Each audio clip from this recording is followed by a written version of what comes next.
नमस्कार मित्रों, आज हम आपके सामने आयुर्वेद के बहुत विद्वान चिकित्सक जिन्हें 50 वर्षों से भी अधिक का एक्सपीरियंस है, उनसे आपका परिचय कराएंगे और उनके एक्सपीरियंस को ध्यान में रखते हुए, जैसा कि आप लोगों ने हमें बार बार थायराइड के बारे में पूछने को कहा है, तो थायराइड के बारे में पूछेंगे। मैं परिचय कराऊं इससे पहले डॉक्टर साहब आप अपना परिचय खुद स्वयं दें। Thank you. मैं डॉक्टर के.पी. बेंजवाल गत 50 वर्षों से आयुर्वेदिक चिकित्सा कार्य कर रहा हूँ। मैं काय चिकित्सा, स्त्री रोग, बाल रोग, पंचकर्म तथा रसायन बाजीकरण विषय में विशेषज्ञ हूँ। जी डॉक्टर साहब, आज का जो हमारा विषय है थायराइड, तो मैं ये जानना चाहूंगी और हमारे दर्शक भी जानना चाहेंगे कि थायराइड रोग किसे कहते हैं। थायराइड रोग एक गले की प्रसिद्ध बीमारी है जिसे चूलिका ग्रंथि की विकृति के कारण से पैदा होता है। आयुर्वेद शास्त्रों में शतग्नि, गिलायु और गलविद्धि के अंदर इस रोग का वर्णन विशेषकर मिलता है। जी, तो थायराइड की उत्पत्ति कैसे हुई, क्योंकि आयुर्वेद में इसका बहुत विस्तार पूर्वक वर्णन मिलता है, तो आप प्लीज हमें बताइए कि थायराइड की उत्पत्ति कैसे हुई। थायराइड रोग की उत्पत्ति होने के कई कारण हैं। पहला तो देश काल जाति भेद से थायराइड की उत्पत्ति होती है। जैसे हिमालय के तराई वाले भाग में रहने वाले लोगों को थायराइड की उत्पत्ति होती है। जहाँ चूने की खान अधिक है वहाँ भी थायराइड की उत्पत्ति होती है, क्योंकि भूमि में, उस अन्न में, उस जल में आयोडीन की कमी होती है। आयोडीन की कमी होने से थायराइड की बीमारियां पैदा होती हैं। जी, तो मेरा आपसे सब अनुरोध है कि आप बताएंगे चूलिका ग्रंथि शरीर में कहाँ होती है। चूलिका ग्रंथि शरीर में गले के ऊर्ध्व भाग में, जहाँ पर से श्वसन मार्ग होता है, उसके दोनों साइड में 2 थैलियां होती हैं, जिनके नीचे एक पिच्छिल द्रव्य होता है जिसमें थायरोक्सिन का हार्मोन डेवलप होता है। ये थायरोक्सिन ही आयुर्वेद में वर्णन किया जाता है। जी, तो चूलिका ग्रंथि का हमारे जीवन में क्या योगदान है, या हमारे शरीर में इसकी क्या इम्पोर्टेंस है। चूलिका ग्रंथि का हमारे शरीर में 3 विशेष कार्य है। पहला, शरीर में खाए हुए अन्न पदार्थ के धातु पाक करना। जो भी आप अन्न खाते हैं उसका जब धातु पाक होता है तो धातु पाक कहते हैं रस, गुण, वीर्य, विपाक, प्रभाव। इन सभी चीजों में रस, रक्त, मांस, मेद, अस्थि, मज्जा, शुक्र, ये 7 धातुएं हैं। इन धातुओं में जब अन्न पदार्थ का जो तत्व होता है, जिसको आप थायरोक्सिन वगैरह कहते हैं, हार्मोन्स कहते हैं, तो जब ये बढ़ जाता है तो इसको नियमन करना पहला। दूसरा, मन और शरीर को शुद्धि करना। अच्छा, मन और शरीर जिसका शुद्ध है, शुद्ध का अर्थ मतलब प्रसन्नचित्त होना, जी, तो वो हार्मोन्स का काम है। जी। तीसरा, शरीर में भोजन के धातु पाक के कारण शरीर का डेवलप होना, कि उसके कार्य को धातु पाक कहते हैं। अच्छा, तो चूलिका ग्रंथि के अंतःस्राव का नाम क्या है, थोड़ा हमें बताएं। चूलिका ग्रंथि के अंतःस्राव का नाम थायरोक्सिन है। इसी तरह से बाजार में थायरोक्सिन की टैबलेट बाजार मिलती है, लेकिन हमारे यहाँ थायरोक्सिन के कारण जो नाम है वो दरअसल में आयुर्वेद में जो धातु पाक है वही मुख्य थायरोक्सिन है। जी जी जी। तो जैसे कि हम आमतौर पे जानते हैं कि गले की बीमारी है, तो गले में कितने प्रकार की बीमारियां होती हैं। जैसे थायराइड भी एक गले की बीमारी है, प्रसिद्ध बीमारी है, जो आज सब जगह देखने को मिलता है। लेकिन इसके अतिरिक्त जब ये थायराइड बिगड़ जाता है तो 18 प्रकार की बीमारियां विशेष होती हैं, जो कि भयंकर के, जैसे गलार्बुद, गले के कैंसर होना, गले में रसोली होना, गले में टीबी हो जाना, गले में जगह जगह गांठ बन जाना, ये सब इसकी विकृति के कारण होता है। तो जनरली ये विकृति होती है, थायराइड होता क्यों है। थायराइड ये स्त्री और पुरुष में उनके अपने अपने हार्मोन्स होते हैं। अच्छा। जो शरीर में जननेंद्रिय, जो संतानोत्पत्ति का गुण होता है, जब शरीर में संतानोत्पत्ति की क्षमता कम हो जाती है तो थायराइड की वृद्धि हो जाती है। थायराइड की वृद्धि बढ़ने से संतानोत्पत्ति में भी बाधा पड़ती है, और जब इसके कारण से कोई शरीर में कोई विकृति आती है तो रोगी बचपन से ही मूड, जड़ता, विकलेंद्रियता, विक्षेपेंद्रियता, ये सब आपको देखने में मिलते हैं। कुछ लोगों को आंखें विकलेंद्रिय होते हैं, हाथ पैर टेढ़े हो गए, ऐसे आगे बहुत विशेष लक्षण मिल जाते हैं। तो डॉक्टर साहब, जैसे कि आपने बताया थायराइड की बीमारी आयोडीन की कमी से होती है, तो किस पदार्थ में आयोडीन होता है। आयोडीन अधिकतर दूध में, जी, गाजर में, जी, प्याज में, जी। मछली के तेल में पर्याप्त आयोडीन होता है। जी। इसके अलावा भी हमारे आयुर्वेद शास्त्रों में जैसे कचनार है जी, हस्तिकर्णप्लास है, गिलोय है। तो ये वही पलाश है जिसके फूल हाँ बनाए हाँ जाते हाँ, हैं? गिलोय है, जी नीम की छाल है, जी। कड़वी तोरी है, तिरकोटो है, जी सहजना के जड़ है, सहजना के जिसके आप सामर बनाते हैं, जी जी इन सहजना है। जी। ऐसे बहुत सारे पदार्थ आयुर्वेद में हैं जिनमें आयोडीन के द्वारा बनता है। आयुर्वेद की जो दवाई बनती है जिसमें आयोडीन बनता है उसी से आयुर्वेद की दवाई, जैसे कचनार है जी।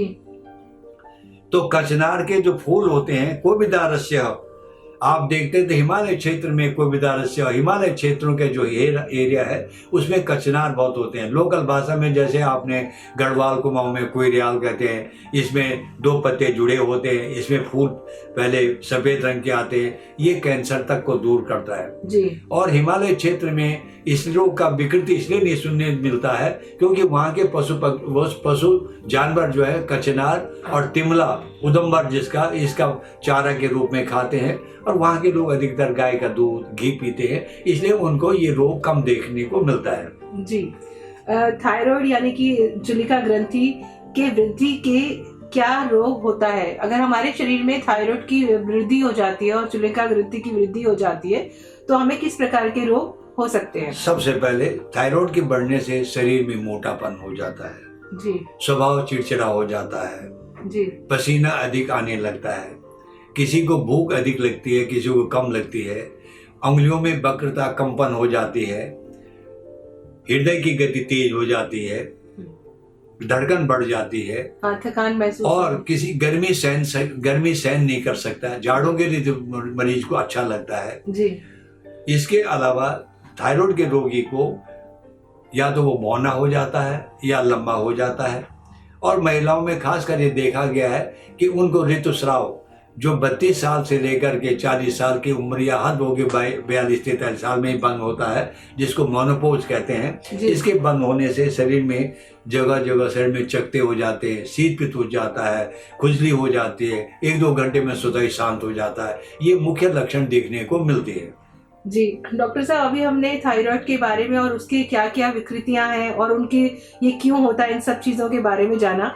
हमारे दर्शक जानना चाहेंगे कि आप पथ्य क्या है और अपथ्य क्या है, ये बताएं। थायराइड रोग में पथ्य क्या है कि शीघ्र सुपाच्य भोजन लेना चाहिए। शीघ्र सुपाच्य भोजन का मतलब दूध है, घिया है, टिंडा है, तोरी है, मूंग की दाल है, चपाती है, खिचड़ी है, चावल है, दाल है, ये शीघ्र सुपाच्य भोजन में आता है, जो इजी डाइजेस्ट हो जाता है। गरिष्ठ भोजन में जैसे गरिष्ठ भोजन जैसे बाजार के बने हुए पदार्थ, जैसे बाजार में कोई छोले भटूरे खा रहे हैं, आजकल हम लोग बाहर का भोजन ज्यादा कर रहे हैं। बाजार के बने हुए पदार्थों का यूज नहीं करना चाहिए। जी।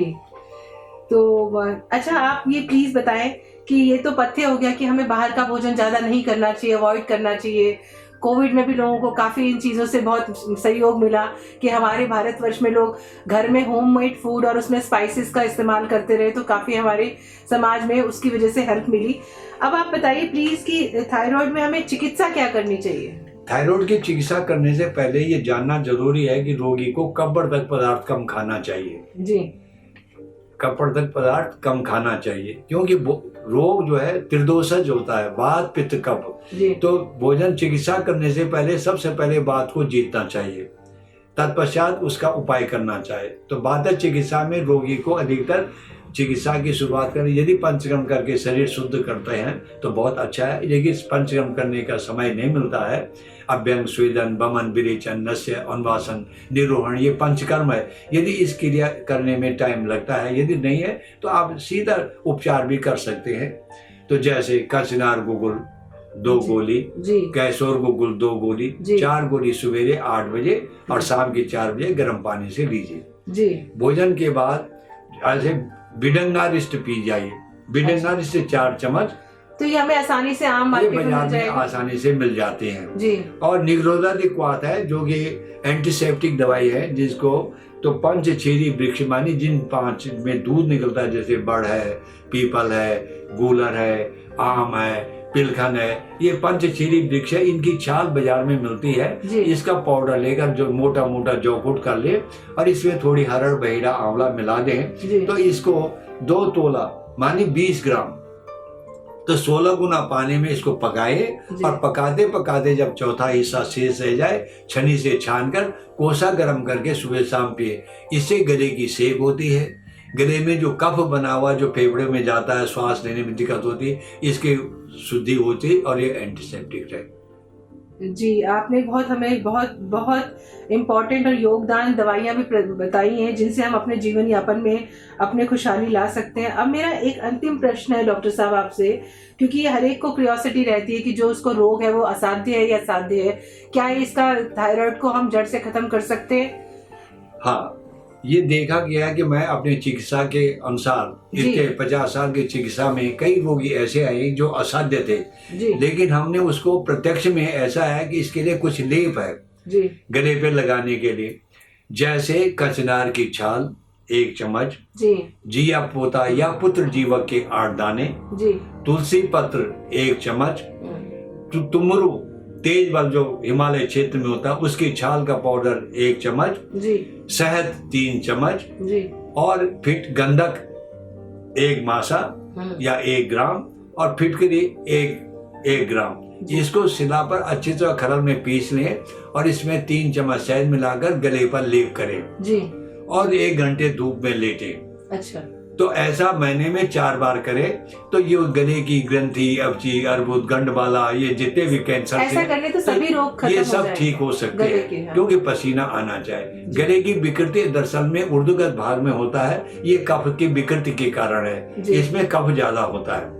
तो डॉक्टर साहब, आजकल पाया गया है कि छोटे छोटे बच्चों के अंदर भी जैसे कि बहुत सारी बीमारियां बचपन से ही दिखाई दे रही है, तो थायराइड भी अब आजकल उसमें से एक हो गया है। तो आप नई जनरेशन के बच्चों के लिए क्या ये उपाय बताएंगे कोई कि उनको कैसे क्योर किया जा सकता है? मेरी सलाह ये है कि बाल्यकाल से लेकर वृद्धावस्था तक भी रसायन और बाजीकरणों का प्रयोग करना चाहिए। मैंने ये देखा है कि रसायनों का प्रयोग करने से थायराइड के उपचार में लाभ मिलता है। जैसे कचनार गुगुल थायराइड की प्रसिद्ध दवा है, लेकिन इसके सहारे आप चलेंगे तो लाभ नहीं होगा।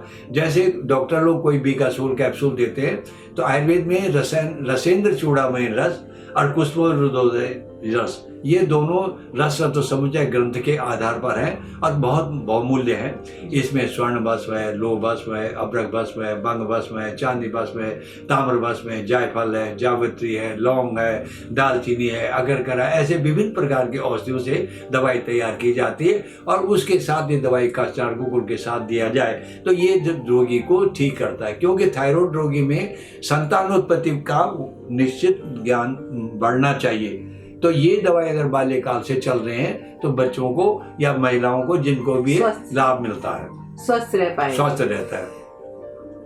तो डॉक्टर साहब, आज आपने हमारे साथ अपना समय दिया जिसमें आपने बहुत सारे मूल्यवान हमारे को उपाय बताए, तो आपका बहुत बहुत धन्यवाद। हम आगे भी आपसे समय समय पर संपर्क करके आपका योगदान लेते रहेंगे। धन्यवाद। मैं भी अपनी सेवा आपको देने के लिए तैयार रहूंगा। धन्यवाद डॉक्टर साहब।